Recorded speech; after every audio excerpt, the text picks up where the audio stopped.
विश्व की एक महानतम सन्यासी जो अपने ज्ञान के द्वारा सबको मंत्रमुक्त कर दिया था, जो कि आजीवन ब्रह्मचारी होकर ज्ञान रूपी मणि द्वारा विदेशों में जाकर लोगों को प्रज्वलित कर दिया। हाँ, यह वो है जो अपने भाषण के द्वारा सनातन परंपरा के आगे लोगों को विवश कर दिया। वो एकमात्र ही विश्वगुरु विवेकानंद हैं, गुरु रामकृष्ण परमहंस के प्रिय शिष्य, भारतीय परंपरा के एकमात्र रक्षक। हाँ, वो स्वामी विवेकानंद हैं। उनके ही रचित मैं कौन हूँ पुस्तक को आज ऑडियो बुक के रूप में प्रस्तुत करने जा रहा हूँ। आपका प्रिय नरेंद्र साहू।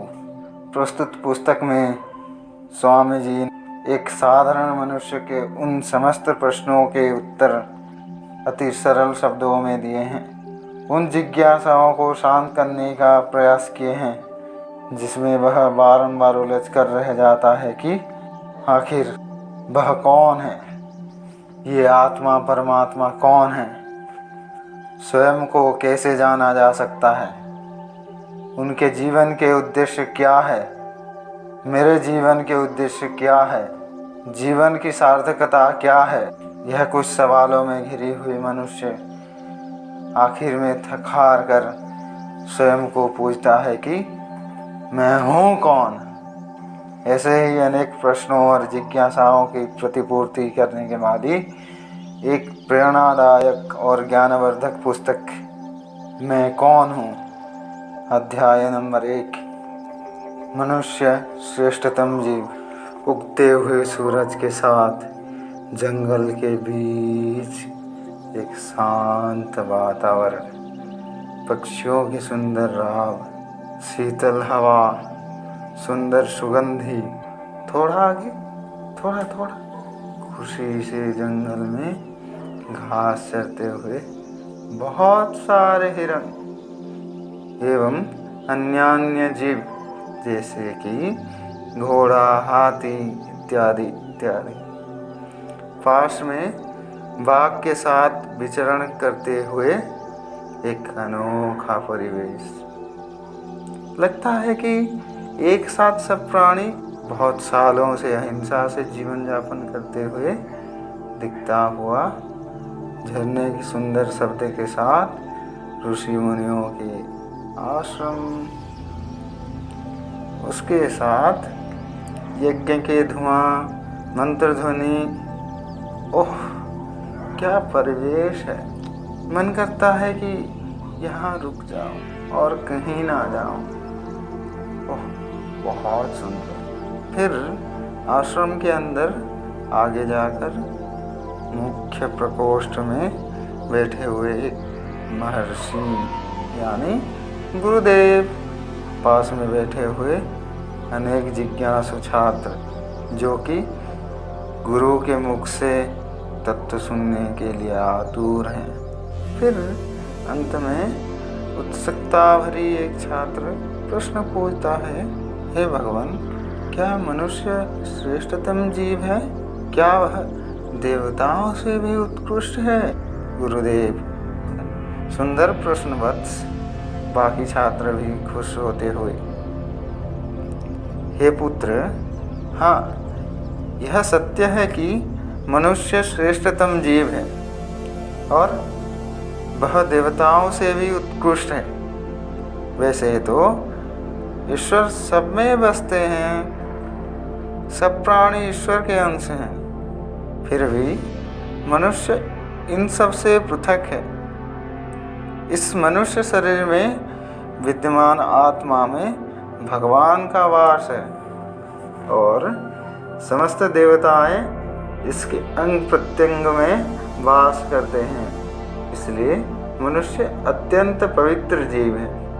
मनुष्य देह में इंद्रियादि देवताओं के ही रूप है, जिसके द्वारा विश्व को अनुभव कर पाता है। उसी देवताओं के स्वरूप इंद्रियों के द्वारा ज्ञान प्राप्त कर पाता है, जिसके मूल में आत्मा रूपी भगवान है।